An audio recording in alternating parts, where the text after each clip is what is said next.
Dear students, this is the second lecture of switchgear production, where we are going to study different relays terminology and what are the classification of switchgear. So as it is shown in this slide, that classification of switchgear. Once we are going to study the production system about the switchgear, so we must know what are the various classifications of switchgear. There are various classifications of switchgears are shown in this slide, such as for a low voltage switchgear, and second is for the high voltage switchgear. How the low voltage switchgears are classified? Just they are classified as a switches. Switches may be air black type, and isolators means what are the isolators? Isolators are nothing but they are used to isolate a certain part of the power system network. Those were called the isolators. Now next is the fuses. As we know that fuses, everybody knows about the fuses because at every home the fuses are being used. So it is a protection device. Whenever there is a short circuit, fault or overloading, the excess current drawn through these fuses, so fuses will be tripped off so that excess current flowing through the equipments can be avoided. And next is the relays. What are relays? This is a actuating part of the production system. Whenever we give the supply to relay energizes or actuates and it operates something. What something? Something means maybe a circuit breaker. So once relay operates, then the circuit breaker will function. So at the last, it is given as circuit breakers. What are the circuit breakers? Circuit breakers are also used to interrupt the power system network or the feeder line or the low distribution line or any part of the power system network whenever there is a excess current drawn by the elements of the power system because of there may be a fault situation or there may be a malfunctioning of the equipment or there may be some other parameters which are different from the normal operation. That time excess current will be drawn and this excess current will be sensed by some sensing element. That sensing element will give a command to tip the power system network with the help of these circuit breakers. So this is how we define the low voltage switchgear. Now we will define the high voltage switchgear. So what are the high voltage switchgear? They are classified as a IL switches, then isolators. The isolator parts has been included in the low voltage switchgear and in high voltage switchgear also. It is a matter of fact only the rating is changed, otherwise system remains same. Similarly, the circuit breakers. The circuit breakers are also classified in a low voltage switchgear system and also in high voltage switchgear system. Similarly, the fuses. In low voltage switchgear system, normal fuses are used which are used at homes. But for the high voltage rated system, we cannot use normal fuses. So in that case, we replace the normal fuses and we use the HRC, high rupturing capacity. What does it mean by HRC? HRC means high rupturing capacity.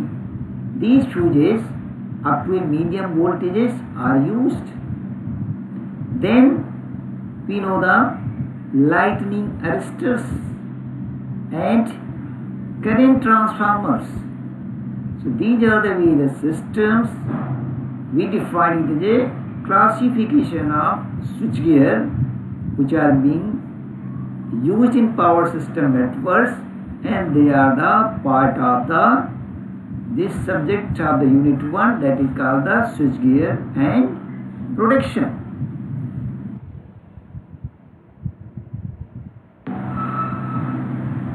We are always talking about the fault, that if fault happens then there will be excess current drawn by the system or the faulty element, and this will be sensed by some relay sensing device. It will give the actuating signal and system will be turned off.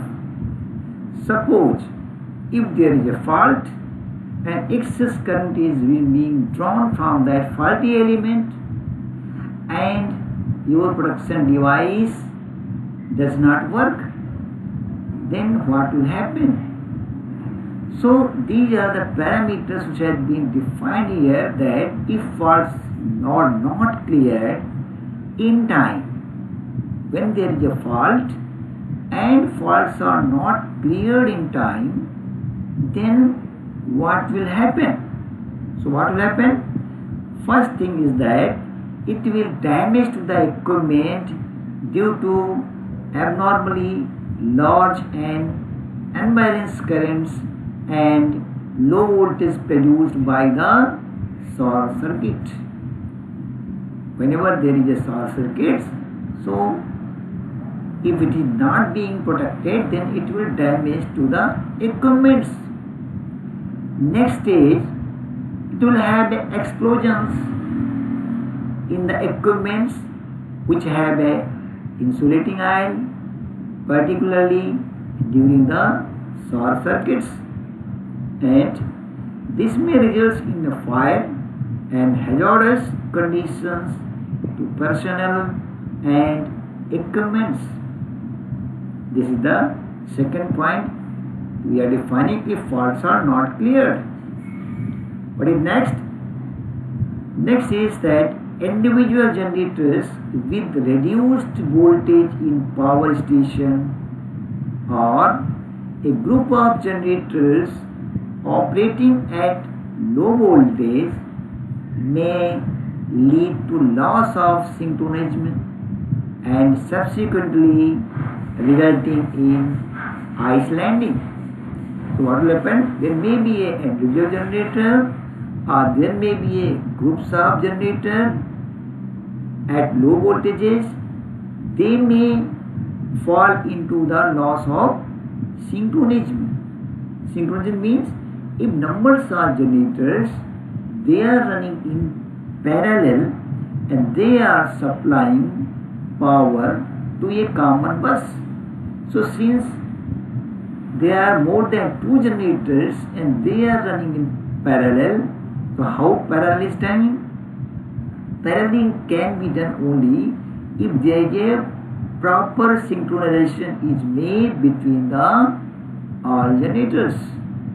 So if faults are not clear, then there may be a loss of synchronism and subsequently generators may be in islanding position.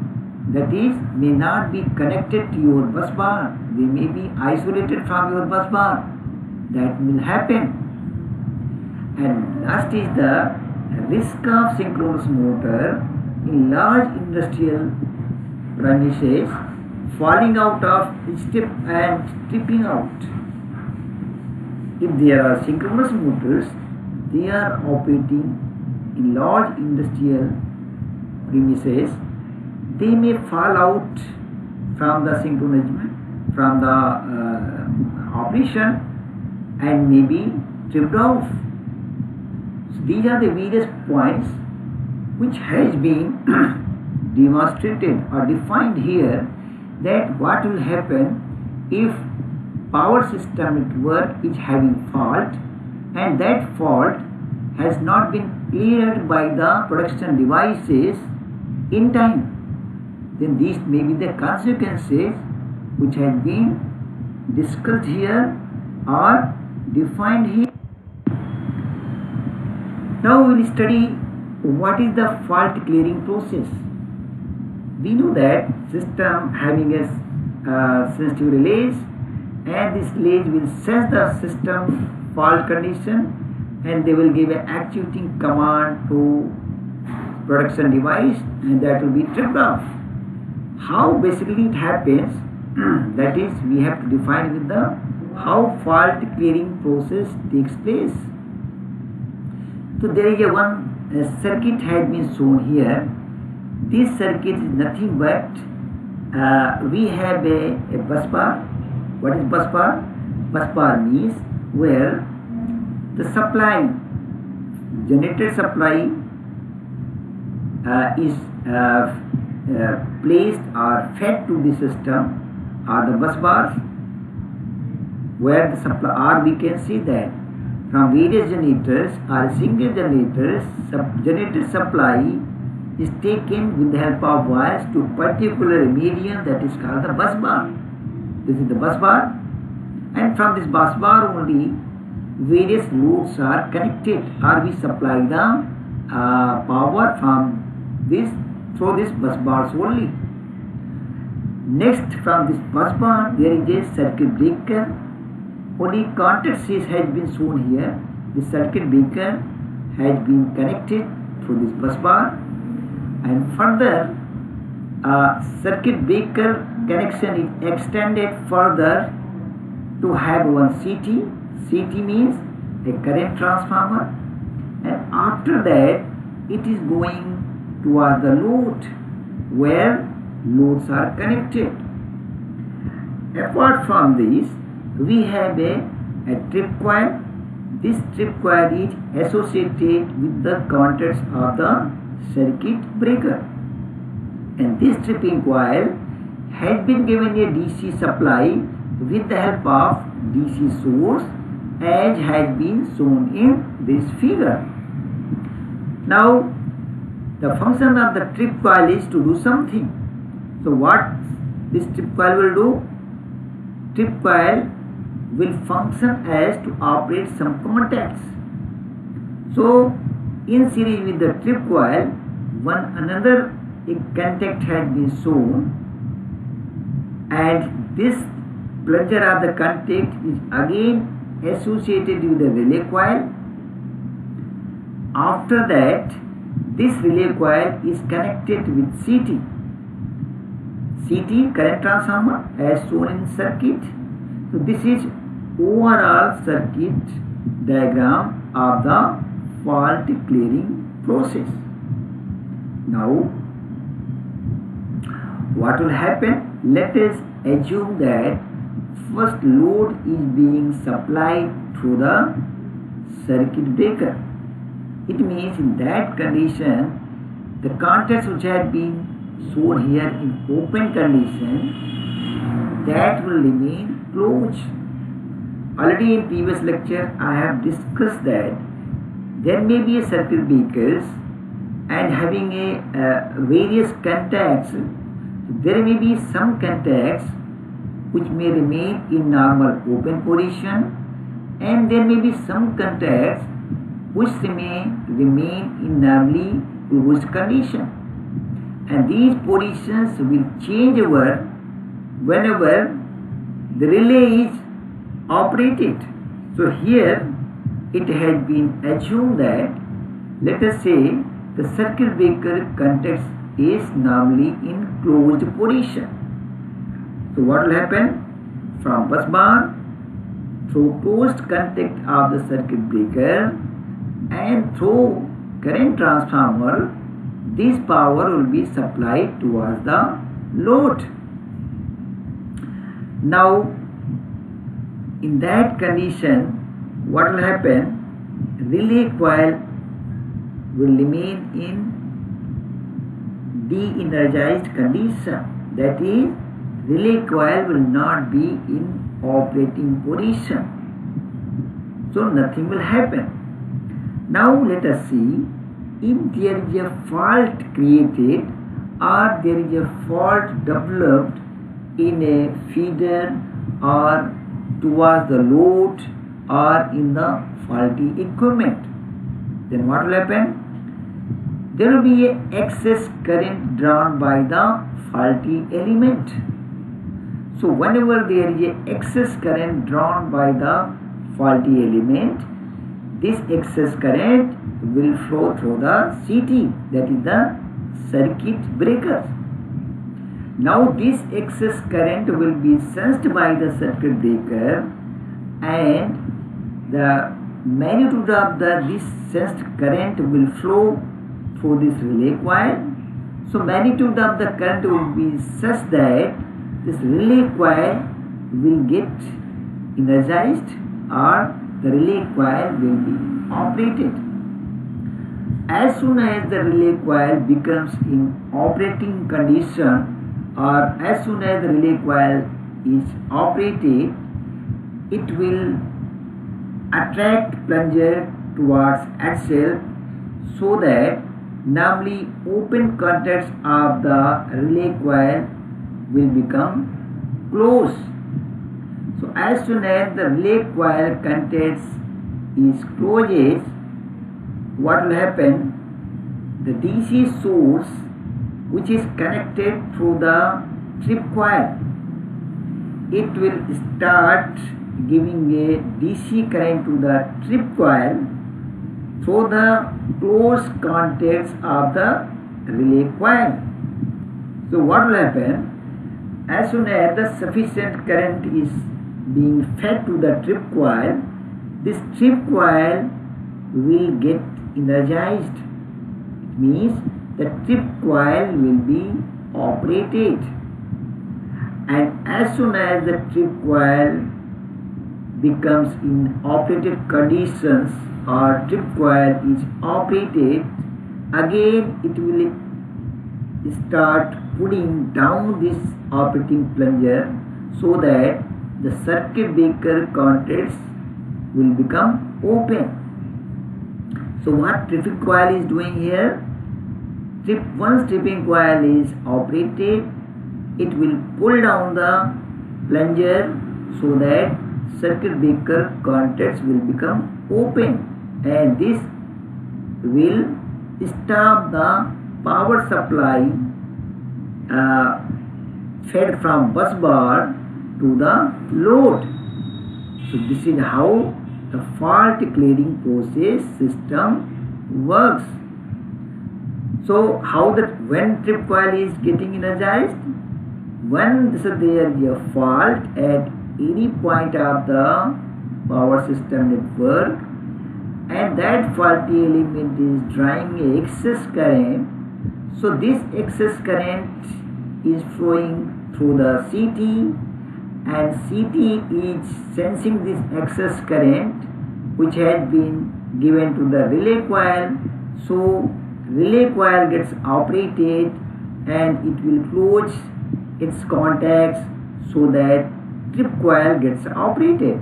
And as soon as the trip coil gets operated, then circuit breaker contacts will be opened. So this is how the fault clearing process system works.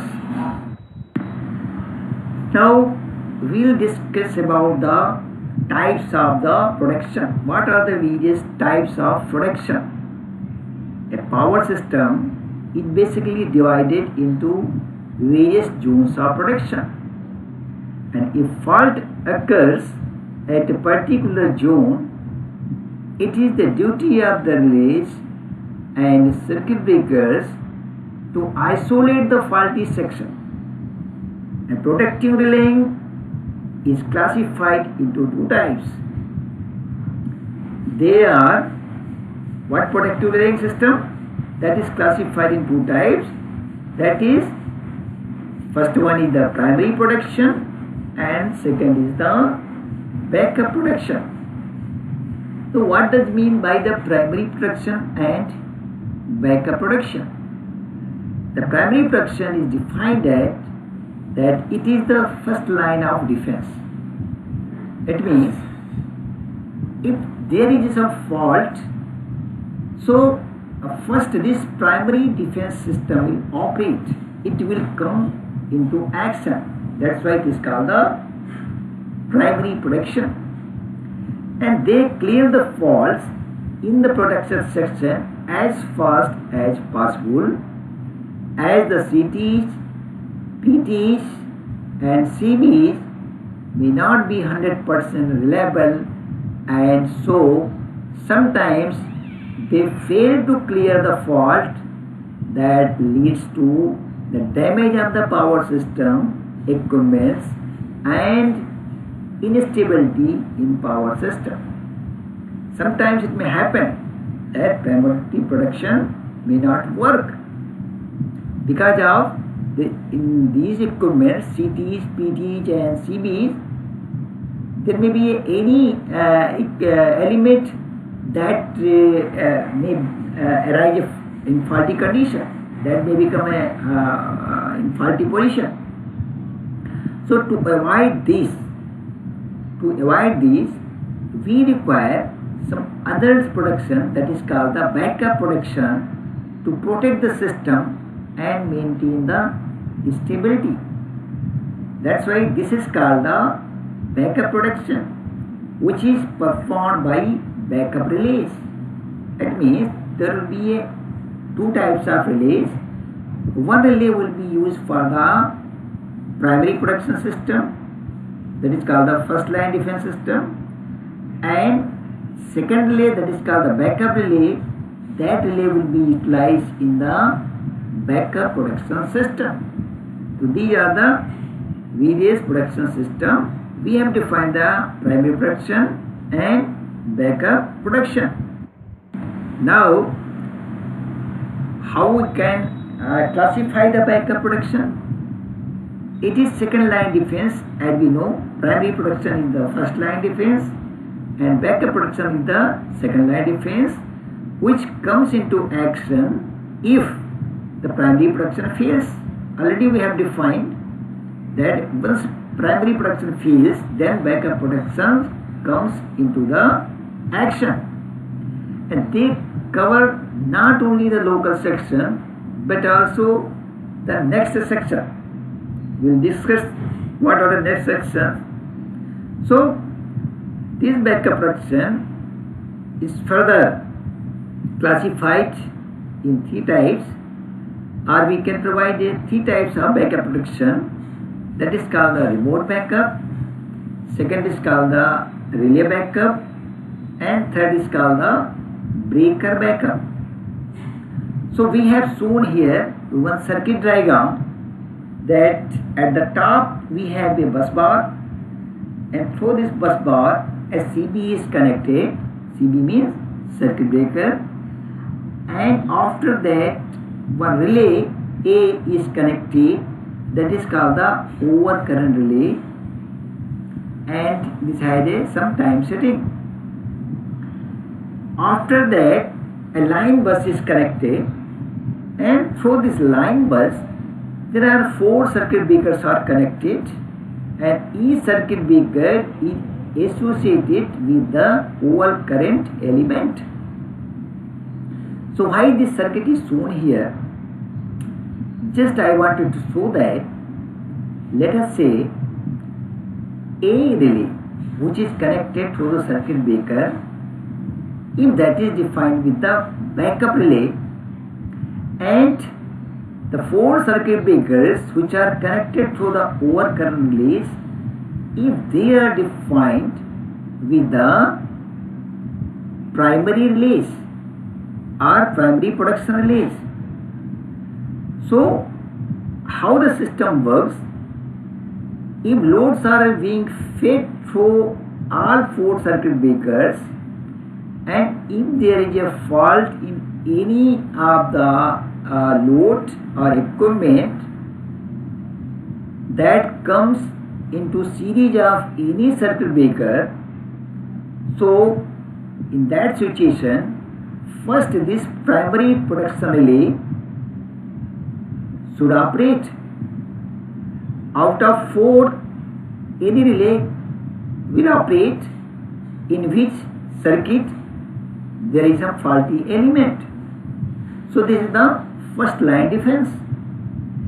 Now if by any means this production system fails and this overcurrent relay does not operate, then what will happen?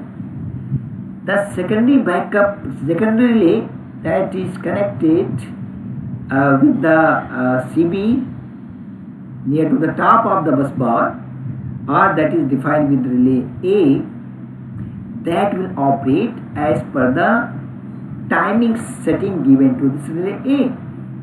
So a sufficient time tolerance is given to the relay A such that if primary protection does not work, then after waiting a fraction of second or few seconds, this secondary backup relay will come into action and this will trip the whole supply feeding to the all circuit breakers.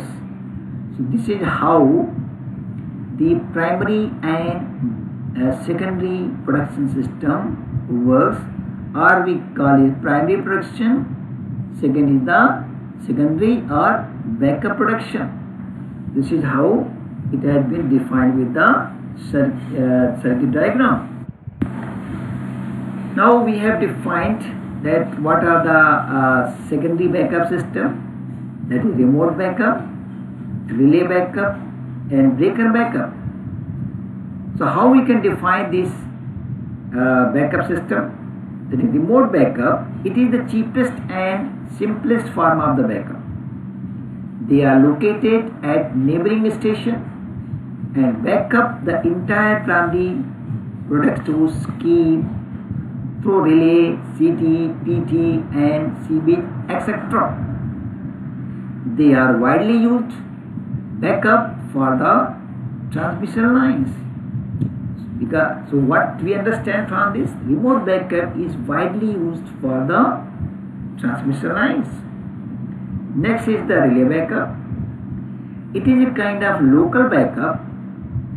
Additional relay is provided for the backup that trips the same CB if primary relay fails. This operation takes place without delay.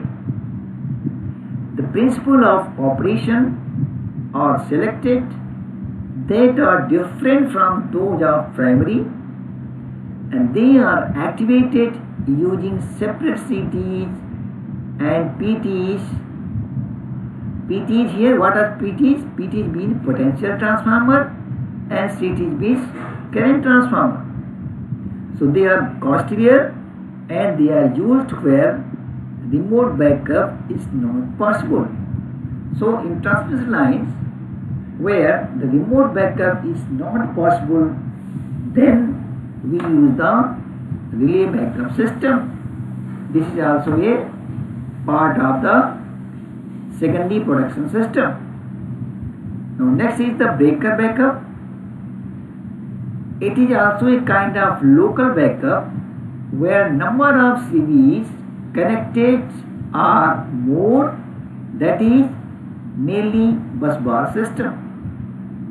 When primary relay activates but the CB fails, the fault is treated as a bus bar fault.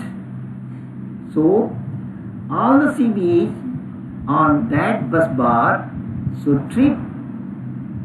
If proper CB doesn't open a specified time after the trip coil is energized, and after some time delay, the main relay closes the contacts of the backup relay, resulting in operating of all other CBs. So example of this breaker backup system has been shown just as in previous circuit diagram. So this has been in there because once backup system will operate, that will keep the all CBs connected to the line bus. This is how discussion about the secondary backup system. So next we will discuss that what is the fault clearing time for the primary and secondary backup system. As we have shown here three numbers. First number is the fault state. Second number is the primary relay operates, and third number is that CB is interrupt the fault current. So between first and second point, this time is called the primary relaying time, and between the point 2 and point 3 we call the primary CB operating time. Primary relaying time means as soon as the relay senses the current and it starts operating, that is called the primary relaying time. And to get the changeover of the contact the operating primary system takes, that is called the primary CB operating time. So what will happen? Primary backup fault clearing time will be counted from the point 1 to point 3. Now when the backup system will operate, so starting from point 1 to point 3, there will be a backup relaying system which was remain in standby mode, that will have a relaying time, but that will not operate up to the point 3. Beyond the point 3, we call it the backup CB operating time. It means primary production system was actuated at point 3. So up to the point 3, the primary production system will work, and if up to the point 3 primary production system fails to operate, then beyond the point 3 will have a backup CB operating time. So if we add on total time, so total time from point 1 up to the last, that is called the backup fault clearing time. So always we see from this figure that the backup fault clearing time will always be greater than the primary fault clearing time. This will have always differentiation. That's why the first time process is given to the primary production, and if primary production fails, then addition time will be given to the backup system, and backup system will operate. That will have a more time compared to the primary production. That is how the fault clearing time is defined for the primary production and backup production.